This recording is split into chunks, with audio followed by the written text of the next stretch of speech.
Hello, I'm Bruce Zimmerman, and this is the Open Line Garden Show podcast for this week. Now, this past week, we went to the Through the Garden Gate tour or pre-tour for the media. This has been presented by Mark's Choice, and we want you to understand that the proceeds from this garden tour all go to the Toronto Botanical Gardens, which is really a good thing. Now, the Toronto Botanical Gardens, you should know, is only about 4 acres. It's so impressive that those 4 acres are just heavily used. And you'd be surprised if someone told you it was only 4 acres. But the plant material, the planting, the design work in the gardens that you do get access to are incredible. And so is the plant material. It really is. I mean, large specimens of, let's say, Viburnum carcephalum in bloom, Crimson Queen cutleaf Japanese maple, the waterfall cutleaf Japanese maples, all kinds of plants, bulbs, and annuals in this garden. It's an incredible garden you should really take in. Now, what they've just done is the Edwards Gardens is combined with the Toronto Botanical Gardens, and it's going to go to 35 acres. So, it has been approved, and therefore these 4 acres, which are so impressive, are now going to become 35 acres. 35 acres in Toronto is an incredibly large green area. So it's in conjunction with the city's approval as well. So many people are so far behind all of this that I'm sure that it will be done as quickly as possible. I mean, let's be honest, going from 4 acres to 35 acres is quite a challenge. So they need all the help and all the money they can get, so please participate and go and visit all these gardens on the Through the Garden Gate tour. Now, we got to go and see many of the gardens, not all, obviously. With something like 20 gardens to go and see, you can't see them all. It's one of the reasons why I'm going to recommend that you get a 2-day ticket.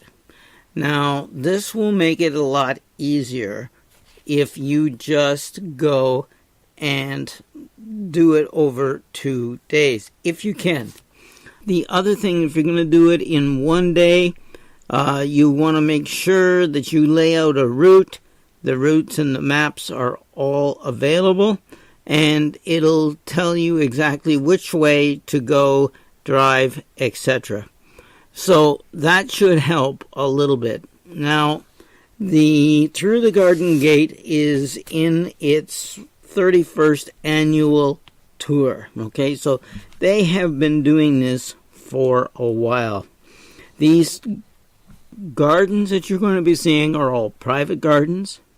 They are not open to the public, so it's a one-shot deal. If you want to see some of the great gardens in Toronto, then this is where you go. It is called the Gardens of Winfield Estates because a lot of the area that's what it's basically called. Now, the Through the Garden Gate is Saturday and Sunday, June 9th and 10th, and each day from 11 a.m. to 4 p.m. So you have time restraints in the gardens as well. You can get tickets for the Through the Garden Gate as well from different places. Obviously, the Toronto Botanical Gardens is going to be one of the areas you can get tickets from. You can get them from the Plant World at 4000 Eglinton Avenue West, Sheridan Nurseries, the Yonge Street Southdown, and Burnhamthorpe locations as well. The tours are all done through the headquarters of the Toronto Botanical Gardens at 777 Lawrence Avenue East in Toronto. A one-day pass for the public is $45. If you're a member of the Toronto Botanical Gardens, it's only $40. Two-day pass for the public is $65, and the Toronto Botanical Garden members $60. Students can get a one-day pass only, $25, and they have to be able to prove it. They're going to need ID as well. So this is something that is rather extensive. They do have buses that go from gardens to gardens, and you can jump on and off, or you can drive yourself, whichever you prefer. You can pick the gardens you want to see. You can go from one to the other. You got a map, you got addresses. There's always a sign out front, and there will be representatives in each of the gardens as well. Now remember, you can't take strollers and wheelchairs in there, and nothing like that, okay? That's going to cause injury to either the turf areas or the materials. And of course, most of these gardens are not wheelchair accessible simply because of stairs and because a lot of them are on many different levels. So this is why you should know this up front. So let's go and take a look at some of the gardens that I saw as well. So let's go and look at 2 Brian Cliff Drive. Now 2 Brian Cliff Drive was very, very impressive. It's one of the ones that I really liked. It had Bergenia or pig squeak in full bloom, and it was such a blood red blooms that I would suggest that those plants were out of the German breeding program because they are such an intense red color. Most of the Bergenias end up being more of a pink or rosy red or even white. So they were really great. They had hostas, they had Solomon seals, they had a lot of the blue-flowered Nepetia, simply because it's going to give you good color, and blue always being a hard color to get into the garden. It had some dark-leafed Ligularia, which are sometimes a little hard to grow without really large amount of moisture. So they will probably be a bit of a challenge in this garden. They had double daffodils in bloom. They were the apricot and white, which is very, very effective. Did I mention the variegated Solomon seal? Yes, they have those in. They were actually not only in leaf and up, but they were also in full bloom. The fritillarias, the Emperor's Crown, were all orange and doing very well. They were at least about 20 inches tall, and all of them in bloom, which means that the soil in this particular bed was very well drained, extremely good soil. Otherwise, this type of fritillaria basically either rots down or just plain disappears. They also had a lot of Irish moss between the patio stones in the back, the staircases, etc.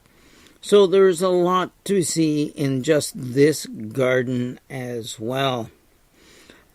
The garden itself was designed by Thomas Seguin Cousteau's, and it is also maintained by Foliage Incorporated. So it is a large garden, particularly for Toronto. There's a great area for containers and on a veranda. And the veranda is so high up that you can actually look out and towards Edwards Gardens, etc. So it actually really quite an effective garden in itself. A lot to be said for it, and I would like to first of all recommend that one. Certainly should be on your list of gardens to see. 31 Alderbrook was also an excellent garden. I like the Alderbrook because it had interesting plant material. It was well designed, and it appealed to me.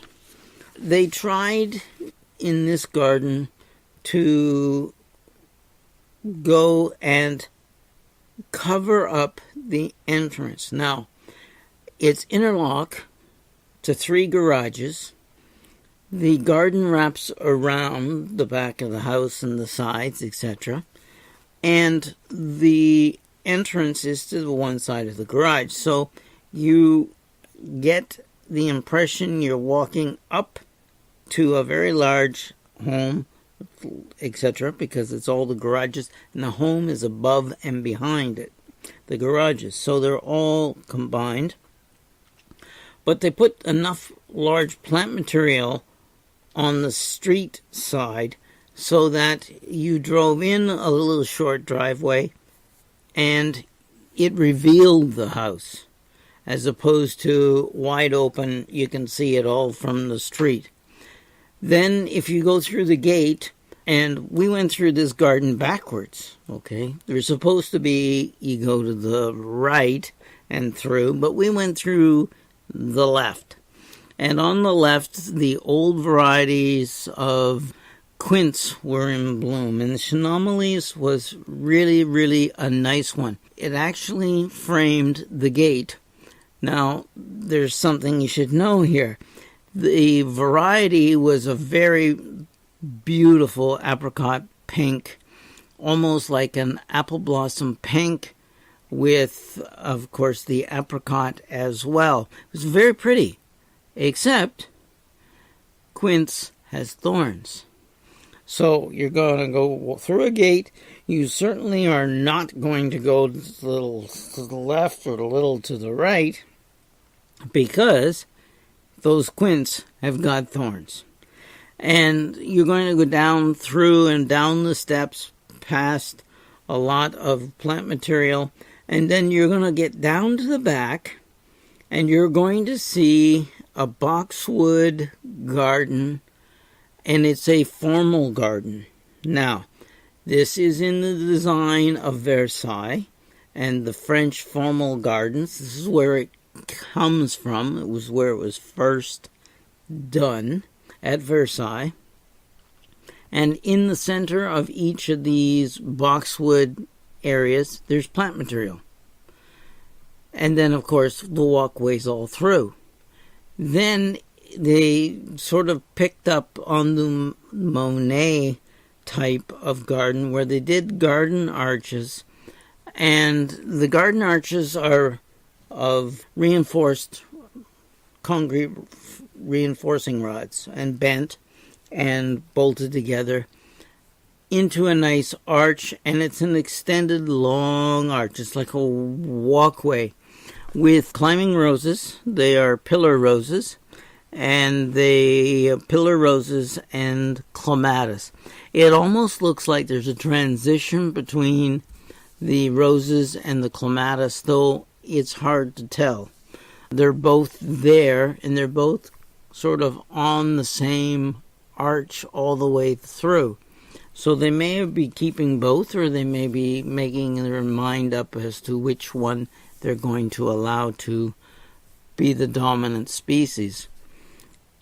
The difference is that this arch is a little more vertical than Monet's arches. Monet's arches are more towards the idea of a hoop house. They're much, much wider than they are high. And you can walk through them in Monet's garden. But in Monet's garden, there's a lot of nasturtiums and other plants as well in the garden itself. And the arch So there are other plant material on it as well. So it sort of pays tribute to Monet's garden as opposed to the strictly more of the garden than it really should be. That's just a couple of the gardens, and maybe I should review a few more. I'm Bruce Zimmerman. This is the Open Line Garden Show podcast for this week.